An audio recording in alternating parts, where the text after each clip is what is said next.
Welcome to the Lawyering Peace interview series, where we explore the intricacies of diplomacy and law in peace processes.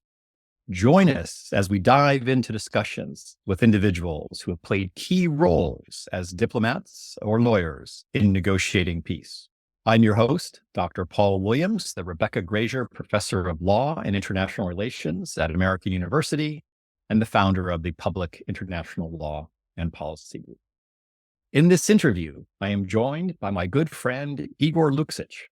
Igor is the former Prime Minister of Montenegro and has held many other positions in Montenegro's government, including the Minister of Finance and the Minister of Foreign Affairs. In today's conversation, we will focus on Igor's role as the key member of the Constitutional Commission, which negotiated the Union Treaty of Serbia and Montenegro on Montenegro's behalf.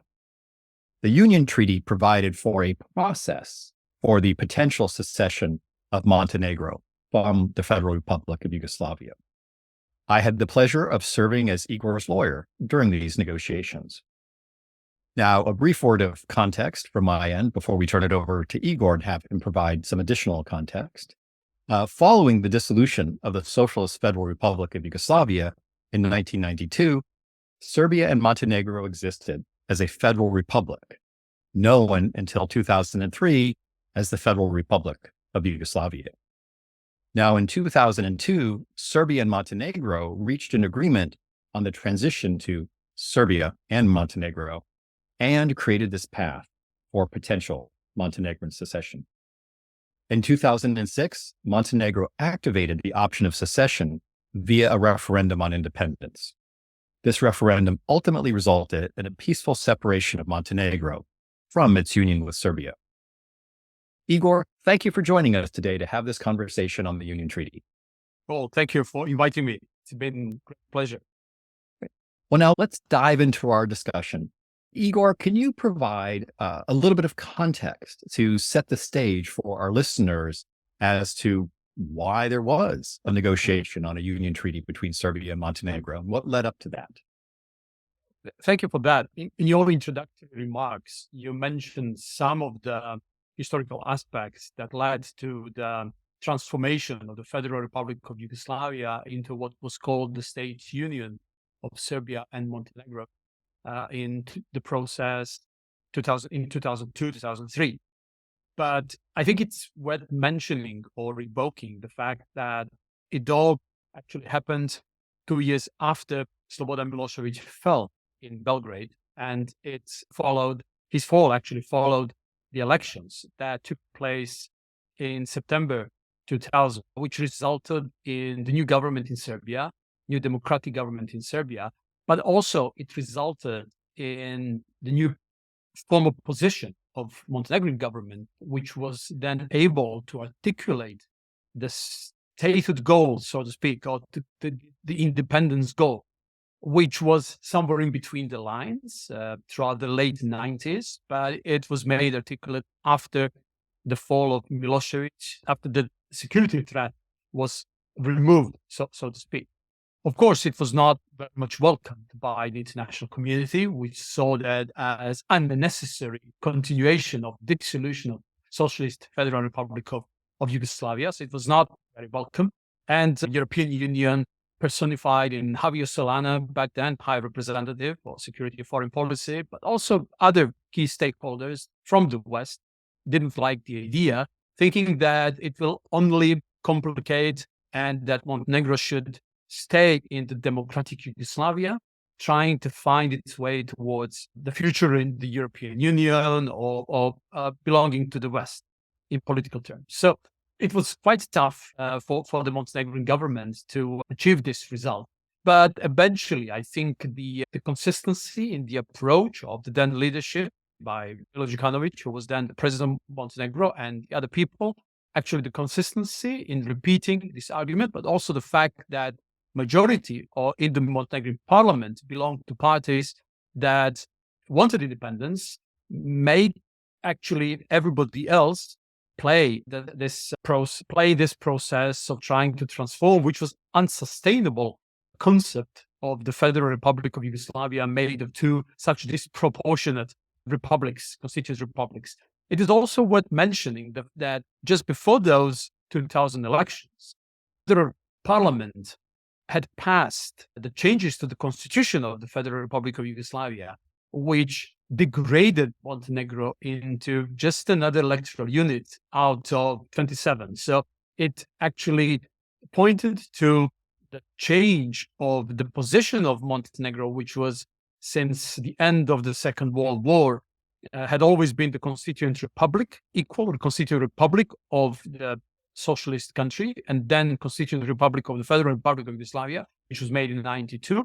The constitutional changes degraded it to just a province or something like that, which also caused the uproar, political uproar in Montenegro, and the Montenegrin government didn't participate in federal elections that took place in 2000, which was another complication. And maybe during our conversation, I'll come back to this point. No, Igor, that really helps into setting up our conversation about how these negotiations on the Union Treaty played out and what motivated Montenegro to launch these negotiations and create a path for potential secession. Well, Igor, let's start from the very beginning. So when your phone rang and you were asked to play a key role in these negotiations, what went through your mind at that point in time? Wrong number? Or what were you thinking? And then what was your role in these negotiations? But it was not really a phone call. It was probably a classic type of a meeting, because back then I was a member of the presidium of the ruling party. I was also spokesperson for the party. And since 2001, I had also been a member of parliament and also deputy head of the parliamentary group. So it was the elections that took place in 2001 when the ruling party made very clear that the goal of the political process should be independent Montenegro.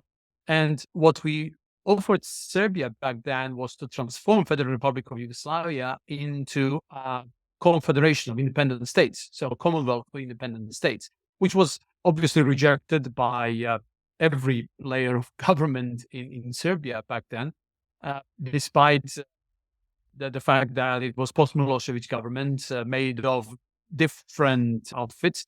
But basically, more or less, everybody rejected that. It was elections in 2001 when we won that election. It was very thin majority, and the kingmaker was the party called Liberal Alliance, very tough opposition party back then, but contrary to other parties favored continuation of Yugoslavia, Liberal Alliance since the early 90s was pro-independence, but they were very tough. And they provided support to the minority government, so to speak, which was made following the elections in 2001, on the promise that a referendum will take place. Not the promise that a referendum at some point will take place, and then after that, well, we'll see what happens. But it was very complicated, I think, political scene and political stage back then in Montenegro. So I was member of parliament, although very young back then, but quite prominent, new face, new generation of politicians in Montenegro.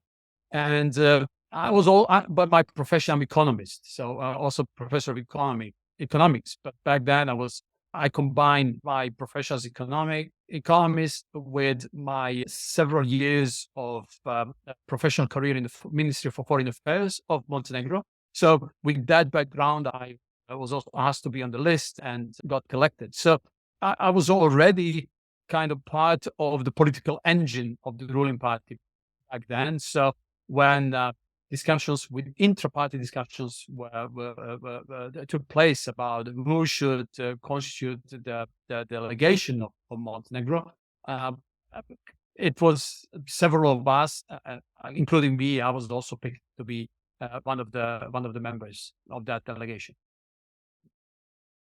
Well, Igor, on that, and I have to say, you also ask what went through my head. What was I thinking? Because I was very unhappy with the Belgrade Agreement. So in 2002, and it was March 14, I wake up in the morning with the news that the night before, the leadership of Montenegro yielded the way I saw it, and many people of my generation saw it, yielded to the pressure of Solana and Belgrade and so on, and decided to give up referendum and start working on a new union. I was furious. And I didn't hide it, because the way I saw it, the way I interpreted it, was that the Belgrade Agreement, which set the stage for the work on the constitutional charter and the future state union of Serbia and Montenegro, was actually a trap, very intelligent trap set by Solana, EU officials, and also Belgrade, to engulf Montenegro into the European integration process and kill this pro-independence desire by doing more on the European process of integration. We actually cool our heads off and make brain works against our hearts and so on. That was, I think, the way I saw, that's how I interpreted, that's how I saw the agreement and the trap that was prepared for us. So I was furious, honestly speaking, and I didn't want to go out to press to talk to press because you remember I mentioned I was spokesperson. So I was like, no, I don't want to do that. No, I think this is wrong. This goes against our interests.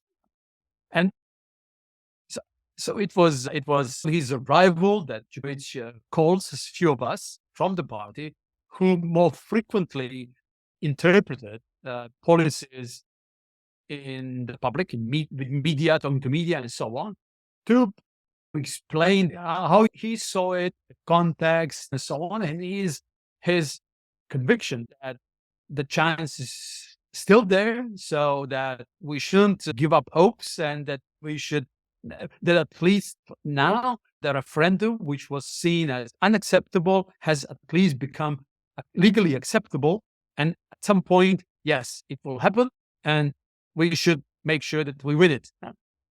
And then we said it's fine. And then the next day, or in 2 days' time, I hold my regular press conference and start sharing the narrative in the media. But probably it's also because of my stance that was a bit more radical compared to some of my colleagues. It was also discussed that maybe we need to have that kind of the blood within the team. To make sure that we should fight to the end, to make sure that the idea, the spirit of the Belgrade Agreement is transferred to the constitutional charter. Igor, I have to say, I'm shocked and surprised that the European Union was mischievous in its foreign policy dealings with Montenegro. And I think that's something that we often talk about with delegations is you need that young blood, that passionately committed perspective, because you're negotiating the future compact for peace and for durable peace. And quite frankly, most of the people involved in these delegations are going to be retired within a decade.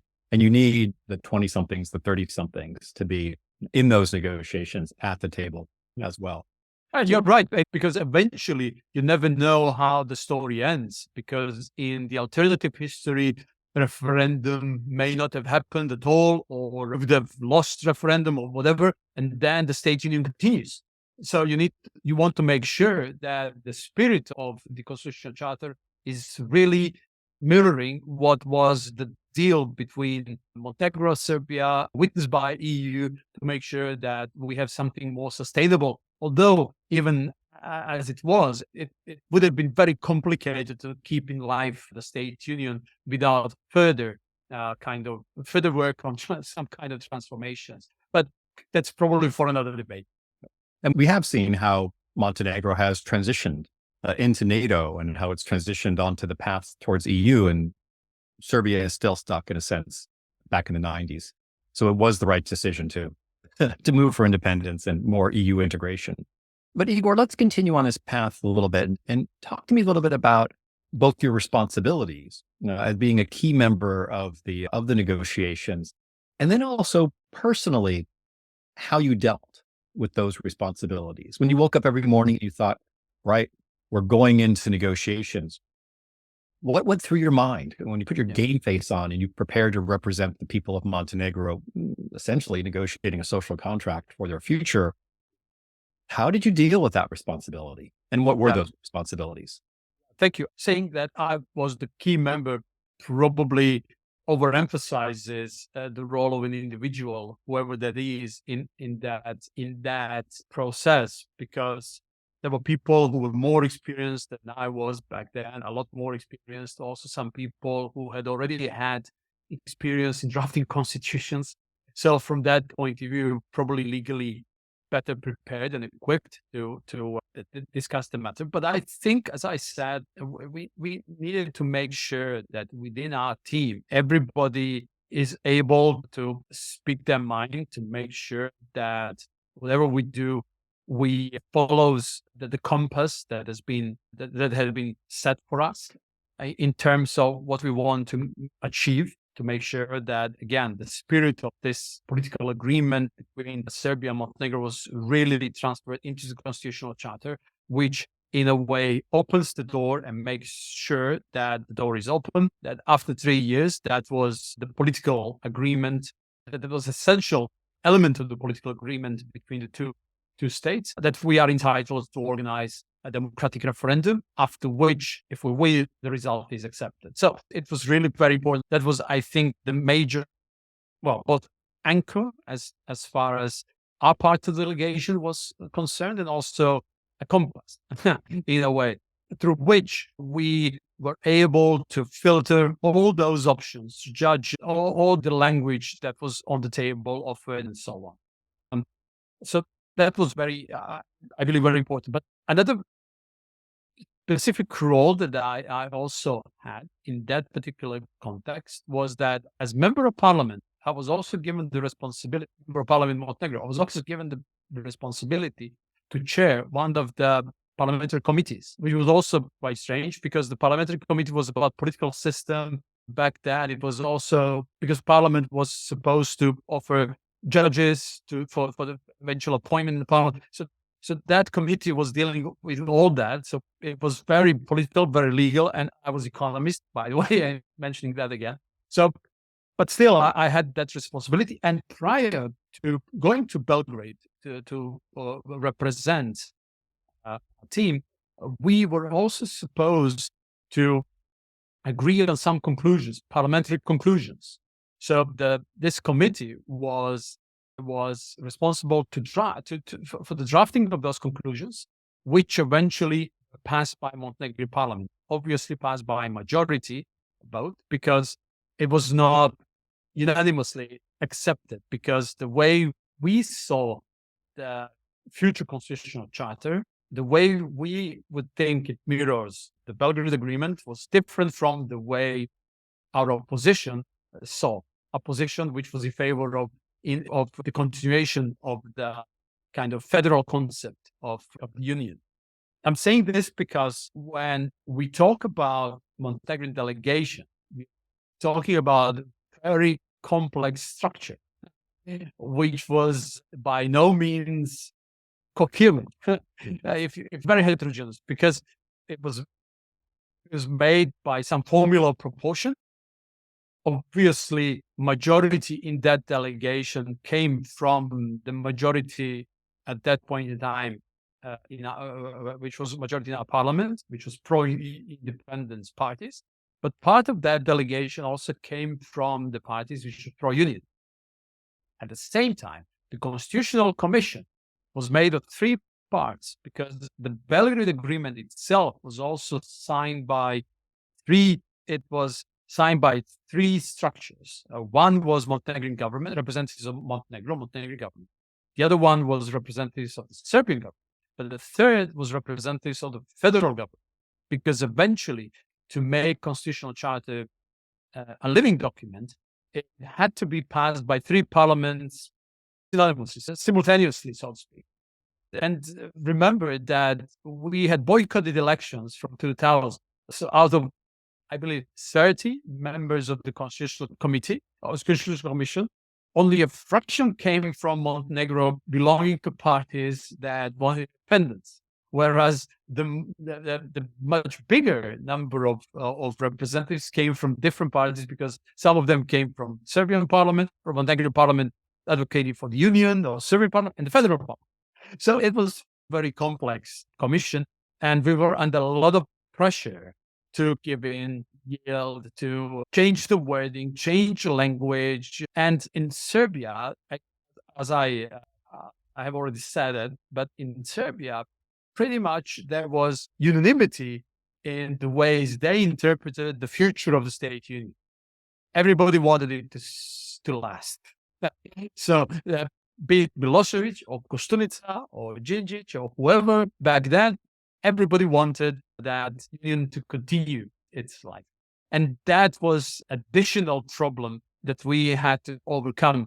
And in parallel to that, there were various attempts to facilitate the process because it was supposed to last for like 60 or 90 days max.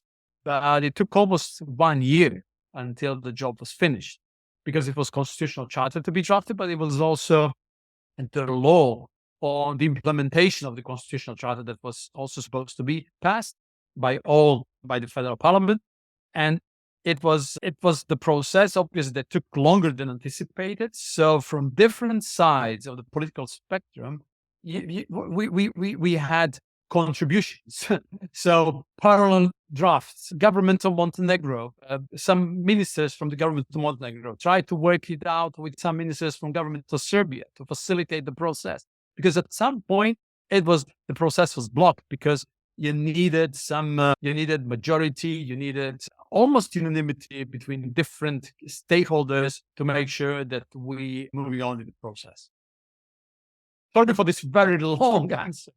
No, that's actually great. And that prompts me to ask a related question, because you talked about the complex nature of the negotiation itself with multiple parties and with the EU playing a role in the federal government, Serbia government, Montenegro government. Within your own delegation, I recall that there were at least 3 core constituencies and that it was a multi-ethnic delegation as well. It functioned as well as could be expected. But what were some of the tensions within the Montenegrin delegation, and what were some of the strategies employed to ensure that it operated effectively as a coherent delegation? I think for most of the time, we operated well. When I say we, I refer to the part of the delegation which more or less aligned what the future of Montenegro should be. Because out of 10 members, it was very difficult to align with the ones who belong to pro-union parties. Very tough. Because they obviously had their own views and they took every opportunity and every ambiguity or any space between the lines to try to make it more federal than it should be, the union. Whereas, obviously, I have to be honest, we also interpreted the way that we wanted to make it as confederal as possible. But obviously, I think it's negotiations tactics. But in a way, the backup plan or the best alternative to more confederal constitution was to make it really fully aligning to the Belgrade Agreement. But it was not straightforward. Again, as I say, you had different structures represented in the process. Because in Serbia, as I said, yes, 100% wanted the state union to stay on and to live a lot longer. And obviously some thought that even if there should be a referendum, and we think that Montenegro would lose it, the pro-independence party would lose it. So at some point in time, we will probably start working on turning the wheel back in terms of making it even a stronger federation. But at that point in time, what they could do is to try to interpret any line, any section of the Belgrade Agreement to open the door for more federal stipulation. Whereas the rest of the Serbian delegation was more pragmatic. But again, if you ask them, would you like this to sound more federal or more confederal? Everybody would say, well, we like this to sound more federal. So that was additional complexity in the process. So I think as far as the Montenegrin team is concerned, the one which was aligned about the long-term perspective of Montenegrin independence was concerned, yeah, I think we were quite clear in the process. Of course, I remember that some people left the commission at some point in time. One of the representatives who came from a very radical pro-independence party left because they thought that this whole thing was a game, that the Montenegro Party, DPS, was only playing a game and the whole process is just a charade, referendum will never happen, and so on. That was their political position. So at some point they left, and the replacement came from our parliamentary group. But putting aside some of those situations, I think in general, throughout the process, the team was more or less aligned. There was one thing, though, that caused friction and tension within the team. And it was as we approached the end of the process, because there's also another thing which was important to say, and it was Montenegrin internal dynamics, which correlated to the process of drafting of the Constitutional Commission. Because after the signing of the Belgrade Agreement, government fell in Montenegro. So the kingmaker, Liberal Alliance, withdrew the support. So government fell. So key political stakeholders tried to rearrange that coalition somehow with the narrative that, yes, now it's clear that the referendum should take place in 3 years' time. Let's try to rearrange. Let's try to solidify our position and go like that towards independence. But this Liberal Alliance wouldn't follow. So eventually what happened, early election, which took place, if I remember well, it was October 2002. So the Constitutional Commission's work was also inhibited by the fact that, the fact that elections loomed and were due. So everybody was like, okay, let's wait until elections went by, because those who were pro-union probably hoped for better electoral results. And then the dynamics in the work of the Constitutional Commission would have changed. Obviously, we thought that it was crucial to win the election to make sure that we continue keeping in mind our compass, our anchor, as I mentioned before. So, luckily enough, but we won the election, and it was a straightforward victory because we won enough seats in the parliament. So since that point in time, we didn't depend on any support from the parliament and from third parties.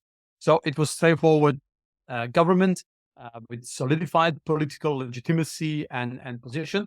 So that's why we were able to rearrange a little bit part of the Constitutional Commission that came from pro-independence parties, and the dynamics of the Constitutional Commission after the elections in Montenegro sped up, obviously, because it was clear that we were heading into the direction which was more in line with the spirit of the Belgrade Agreement towards the new constitutional charter. That kind of also unblocked the process. But having explained all this, I'm coming back to beginning of my answer to your question. Approaching the end of the process, yes, there was a particular tension and friction even within the team, because it was about how we interpreted 3 years time before Montenegro was entitled to organize a referendum. Because some people claim that 3 years that started to take after the Belgrade Agreement was signed, which was March 2002. And other people, politicians, but also many lawyers and so on, said, well, listen, that was political agreement. The only point in time when the clock can start to tick is when you make it legally binding. And the legally binding moment in time is when you pass constitutional charter. So the moment you pass the constitutional charter, it starts to tick. However, it was not easy to agree within the team. So I remember vividly one of the last meetings of the Constitutional Commission. And that remaining burning issue was still there on the table. And some of our guys said, no way, we don't want to support one more year. because that's how it was interpreted. 2005, not 2006. So, and they said, we're leaving. We're leaving the meeting. For the rest, it was me who stayed, and my unfortunate late colleague, Igor Luksic, who passed away last year, unfortunately. He stayed, and I think another member of the team. So, but there was a mechanism. We had that proxy voting mechanism. So if they leave, they say, okay, you can stay and vote on my behalf, but I don't want to take part in this. But it was complicated. So what I did, I called Jukanovic and said, listen, that's the problem. That's the last remaining issue we have on the table. I think we should accept the logic of the arguments that the clock starts to tick once the constitutional charter is passed and adopted by all the parliaments. I think it is our best interest to finish the process as soon as possible, to constitute the state union and start dealing with whatever is there to be dealt with in terms of the transition and all the preparations. And I told him, you don't want Javier Solana coming back again. And it was like, all right, I agree. Let's finish this. And I went back to the room, shared that with the remaining colleagues. We said, okay, let's finish this. Let's wrap it up. And let's go to explain to the people that we finally have the drafted constitutional charter, which is ready to be shared with parliaments. And that's it. So it was probably maybe February 3 already, because then parliaments of Montenegro, Serbia, and the federal parliament were supposed to adopt the constitutional charter and to open the door to the constitution of the state union of Serbia and Montenegro. I remember we were invited because Montenegrin official or legitimate Montenegrin representatives were not part of the federal parliament because we had boycotted those elections. But we were invited as guests. And it was not that everybody was eager to go, but still we thought that we should go. And it was again, Mr. Lukovic, myself. I don't remember if anybody else flew to that meeting. I remember the flight was terrible. There was some storm or something. So it was very bumpy flight. We came there, and I think that it had already been finished. I think the session itself. So we came in time for the cocktail. Okay. So cocktail. But I think it was beginning of March. So the stage was getting prepared for the first session of Serbia and Montenegro's parliament. Now I don't remember exactly the date, but it was obviously early March. And I remember also assisting because I was the youngest member of parliament of Serbia and Montenegro, because the formula of Serbia and Montenegro provided for indirect elections. That was also one of the stipulations which caused a lot of issues afterwards, because for us, the confederal concept of the state union meant indirect elections, not direct elections for the members of parliament from Serbia and Montenegro, whereas everybody else was talking about. I'm referring to this because to illustrate how tough it was to get to acceptable deal by everyone in terms of the language and stipulations and all those hidden traps there. So, but we stayed firm, and the first parliament was made of, and the next as well. The first parliament was made of indirectly elected MPs, and the compromise was that if there ever was to be the next parliament, because according to the timeline, it would have been after Montenegrin referendum anyway.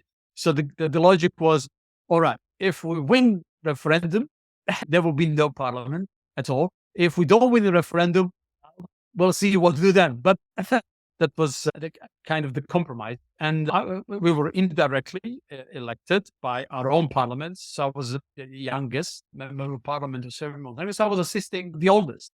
But the oldest at that time was also the candidate for the speaker.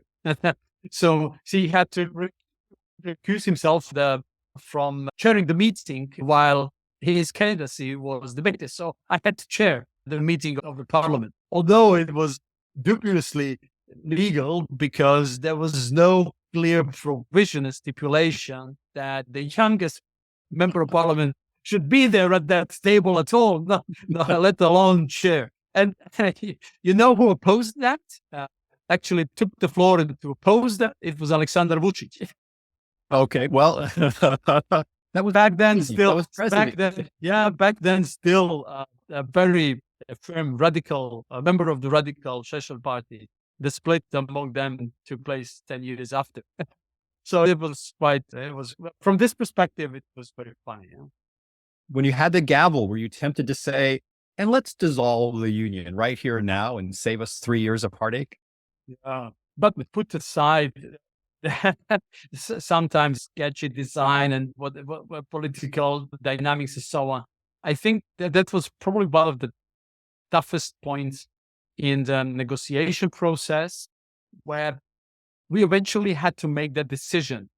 We want to stop the process in terms of, okay, it's time to call the day, it's time to wrap it up, it's time to make the decision about the 3 years, whether it begins to be counted from 2002 or 2003.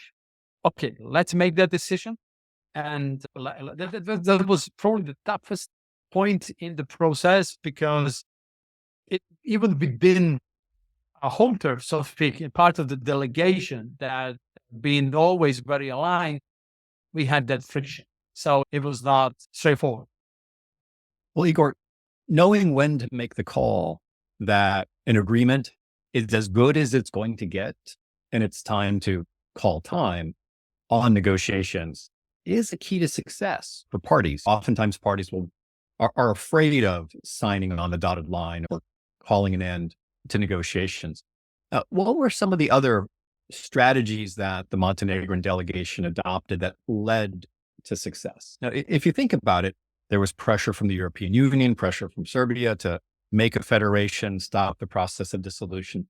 Not only did you create a confederation, preserved the referendum, eventually won the referendum, and we'll talk about that in a second, and then became member of NATO. Well, so it's quite successful as an example of negotiations. What were some of the strategies or the keys looking back that allowed your delegation to be so successful in accomplishing these objectives? Well, I think a lot of that burden had already been shared among by the team, including the leadership, because of the country then, because of the Belgrade Agreement, which kind of set the stage and made it easier for us to apply the strategy of consistency. So the bottom-up approach, first the interest of Montenegro, and then the rest of it. So whatever we write in there, it should reflect the reality that the state union is made of two member states. One is called Montenegro, the other one is called Serbia. And the state union is a discontinuity to the federal organization and so on. So the Belgrade Agreement already provided a lot of elements to that. But as I said, I think there were many points in that process, some critical junctures that could have ended this or that way, especially, as you say, with the continuous pressure from the European Union also that the job should be finished as soon as possible because there's a lot of work.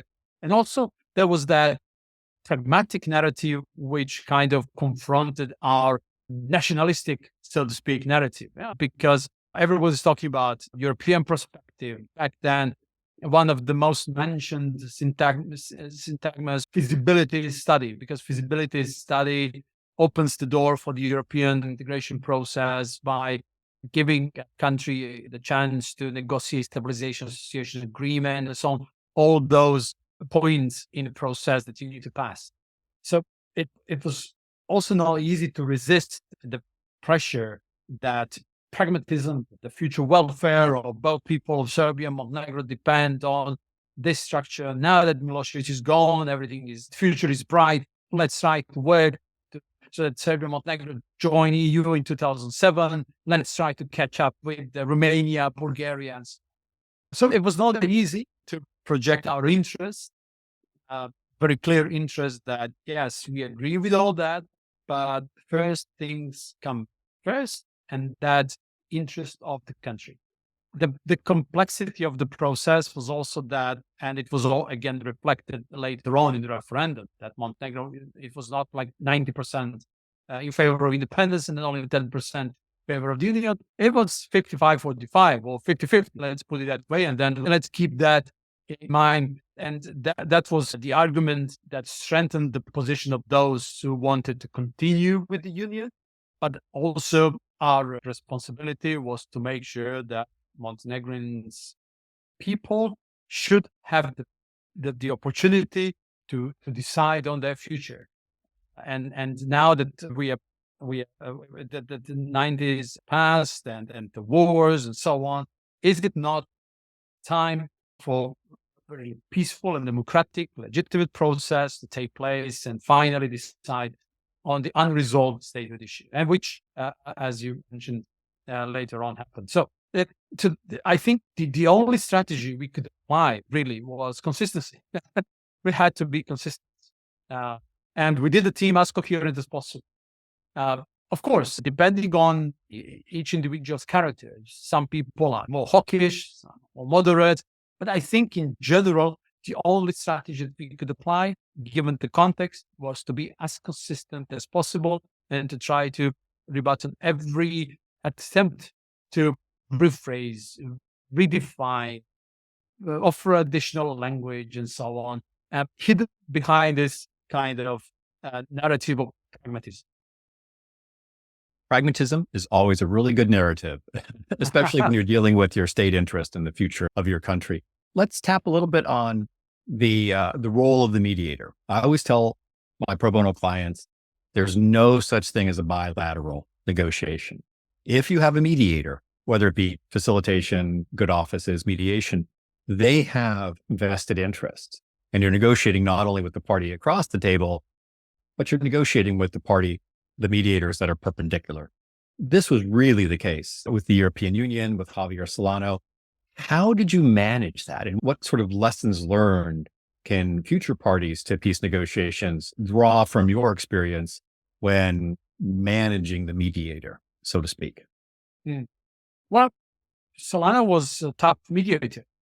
And as I said, the approach of the international union, including the EU, which was very vocal in the process, was to keep democratic Montenegro in democratic Yugoslavia.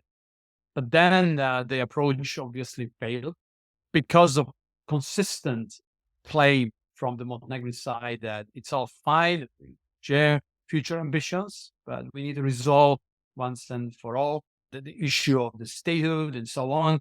Are we not entitled to the same opportunity as Slovenia, Croatia, and so on had been? So it was really complicated and tough. But I think that in a way, European Union and Solana, they thought that Belgrade agreement would settle the issue. So I don't think they really believed that referendum would happen.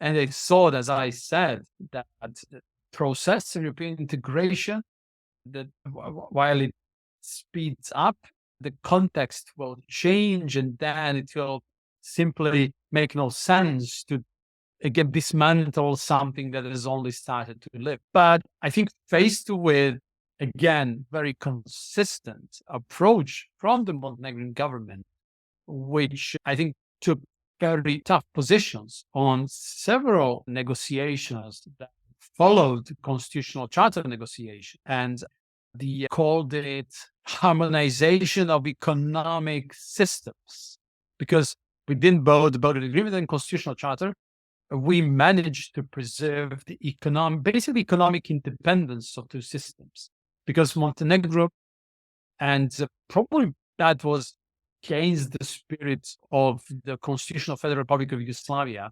And in times of Milosevic, Montenegro started to take back some of the competence, some of the remits that used to belong to the Federal Republic, took it back, like customs, also monetary policy, because we unilaterally introduced German mark, which later on was switched to euro, and that was one of the peculiar cases, and so on, which many people actually ask me, and often I was asked about that. So I think harmonization of economic systems if I have to single out one particular field of turbulence in the process between constitutional charter was adopted and referendum was held, so in between, that was where a lot of pressure was exercised on Montenegro to give up that economically independent position, harmonized tariff policy, and so on.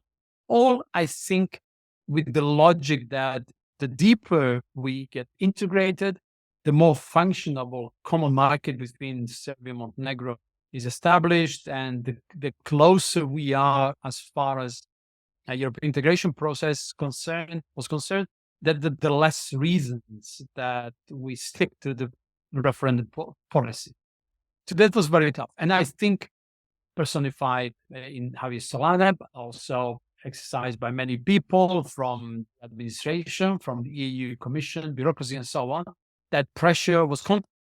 And also I have to say that in between, some of ambassadors from some of the countries were not playing very helpful, trying to put more pressure on Montenegrin leadership and trying to work it out for Serbia and so on. Another problem, another complication, which had to be mentioned, was that just before the president of Serbia and Montenegro was elected and the council of ministers and so on, only a few days before that, Zoran Đinđić was assassinated.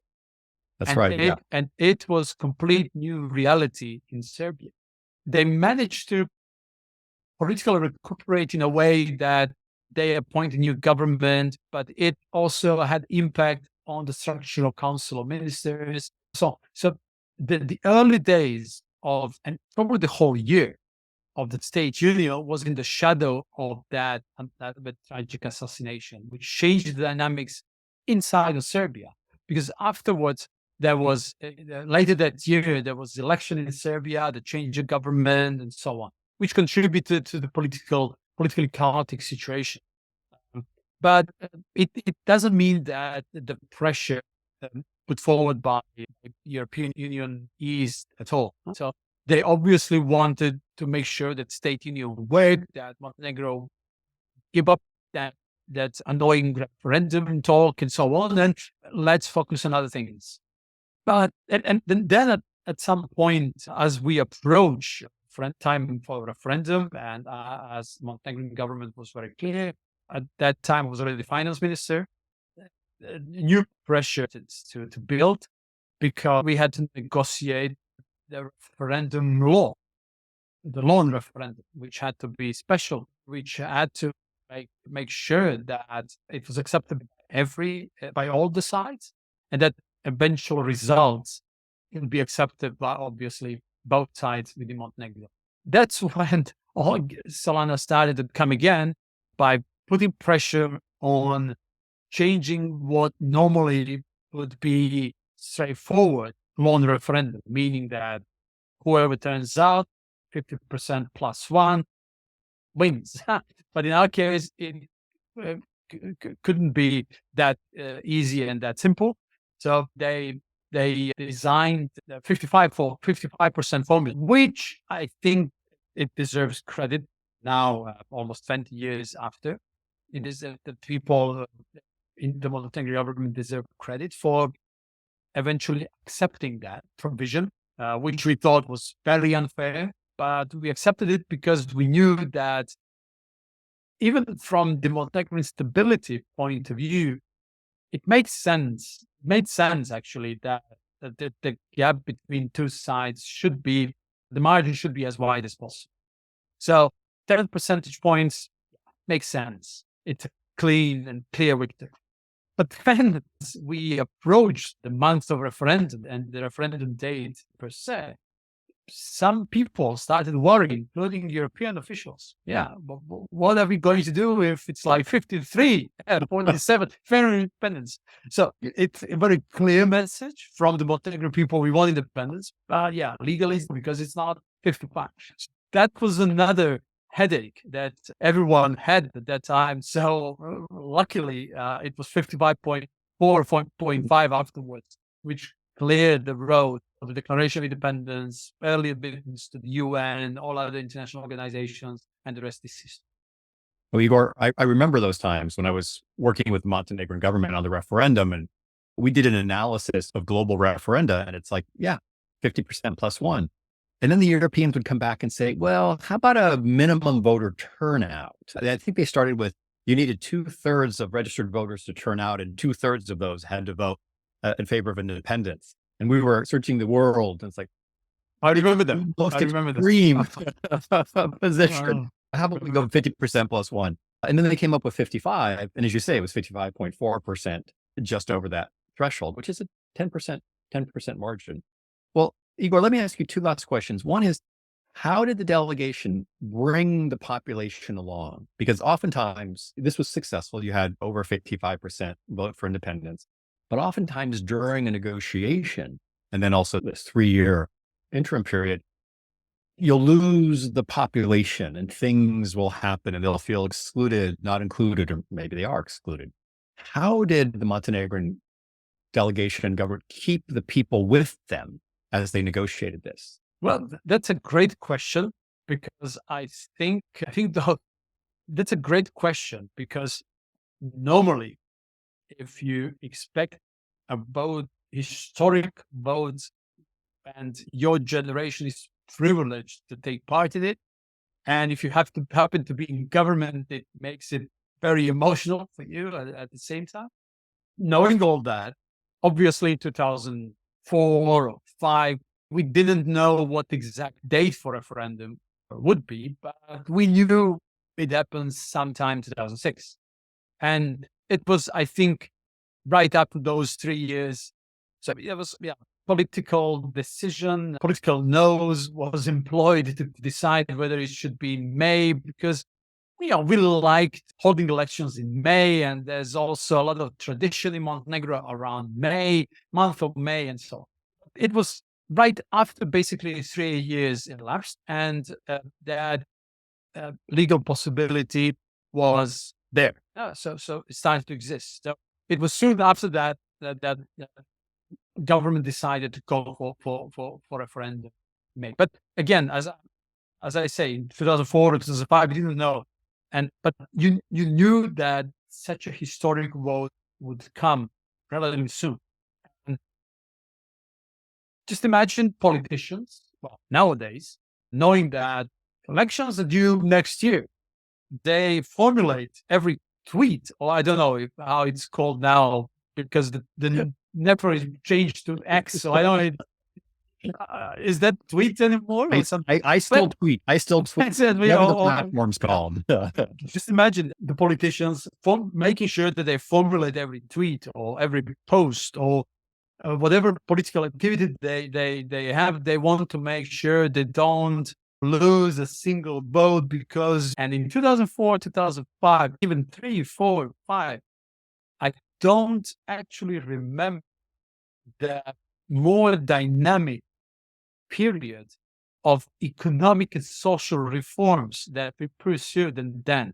So it was about liberalizing economy, deregulating. It was pushing for a lot of macroeconomic changes. Obviously, it incurred a lot of social costs that you had to negotiate with unions, with workers on many companies, and privatization. So every single controversial policy you can imagine in the true process of a transition, it took place in those 2-3 years. And so that's why I'm saying it was very strange, because at the same time, we all worked with our minds that in 2 or 3 years' time, there should be a referendum and we'll be deciding about the future of this country. So just imagine how complex this process of the buy-in was. because we were aware that the narrative for Montenegro, independent Montenegro, shouldn't be about nationalism or national romanticism or history or whatever. Although all those arguments made sense and to some extent were used, you want to steer emotions, by invoking the future, glorious past, and so on. But still, the chief message we formulated was we need independence because we need the steer in our hands. We want the wheel in our hands because it is our country. It should be our responsibility. The future of this country should be our responsibility. We shouldn't transfer the responsibility to whoever. It should be here with us. If we want to achieve membership in the EU or Euro-Atlantic perspectives or economic development, it should be us who make decisions. It shouldn't be someone else. The message went, we have grown tired of somebody else making decisions in our stead. It should be us who will make this. And eventually, I think combination of those messages help prevail. So it was, I had to be honest. It was not only responsibility and brain, it was also a lot of heart. So I think it was the best possible combination. I think, and Igor, that was I think a great way of turning the tables, so to speak, because we've oftentimes seen in these self-determination agreements that there'll be a 4 to 5 year or 3 year or a 10-year period where the parties can cool off and they'll get used to being integrated and they'll make unity attractive. And you and the other members of the Montenegro leadership team turned it on its head and said, we're going to practice being independent. We're going to use these 3 years to show the dynamism that we have for reforming the economy and orienting ourselves towards the West. Well, Igor, let me end with one last question. And that is for our listeners, if there was one key takeaway in terms of our future peace negotiators, our future mediators who are looking to build a durable peace, what is the one thing that you want them to remember and to employ in their negotiations? I think whatever deal, it cannot be imposed. It had to be worked out bottoms up. I think the key stakeholders need to make sure that they own the process and that they own, despite all the disagreements and whatever stipulation or language of that, but eventually they need to feel that they own the agreement. And as far as the negotiations are concerned, I think, and I use the technique, I have to say, well, in this case, but also later on when discussing with the unions, minimum wage or other things, also with the opposition representatives. When I was prime minister, we had the very tough negotiations about that complicated story, very specific to Montenegro, about the teaching language in schools because of the complexity of our societies, Montenegrin language, Serbian language, Bosnian language, Croatian language, and so on.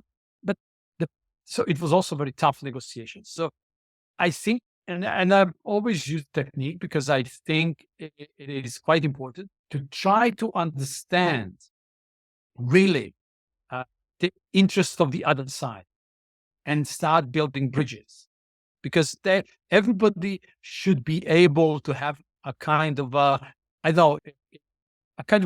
bridge to walk on, that everybody should feel comfortable walking that bridge that brings the two sides together, or three sides, or whatever complex negotiations are. So I think that's very important. You need to understand them.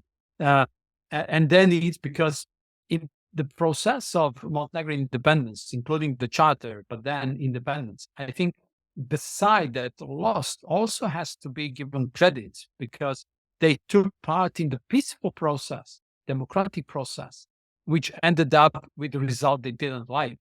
Today in Montenegro, in the Montenegrin government, there sit people which opposed independence 20 years ago. Opposed independence. Some of them were leaders of that bloc, but now they sit in the government. Thanks to the circumstances, the election results from several years ago, and so on. So I think they also need to be credited for making the process peaceful and democratic. And I think eventually despite all the arms twisting and their own interests and so on, it also deserves to be credited because their insistence on some solutions provided with the settings that all the sides, despite all the emotions and political interests and whatever, had to abide to.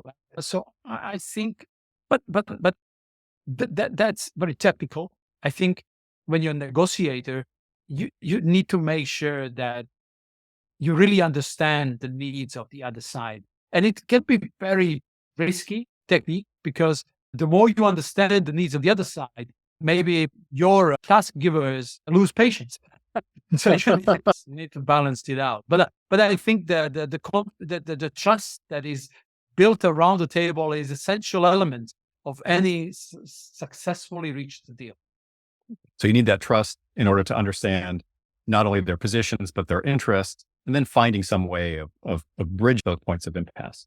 Well, Igor, I wanted to thank you for your time and for this walk down memory lane for me as well. It's been a real honor and privilege, not only to have you on the podcast series, but also to have worked with you for 20 years and to have maintained our friendship over these last 2 decades. So from the bottom of my heart, thank you, Igor. I really appreciate your time. Well, thank you so much. And thank you for your initiative to hold this conversation, because it also brought back a lot of memories. And knowing that we would have this conversation, I had to start digging a bit from the past. And interestingly enough, I also tried to evoke some memories by checking on the internet. And unfortunately, there's almost nothing you can find that comes from that particular period. Probably there are some books and stenograms and whatever, but very little can one find on the net from that particular period. So thanks so much for this initiative. It helped me bring back some memories. It's a successful negotiation. There's plenty of material on the internet about unsuccessful. Maybe that's the reason. Yeah. So we'll have to work on that, Igor. Yeah. Well, thank you very much and enjoy the rest of your evening. Thank you so much.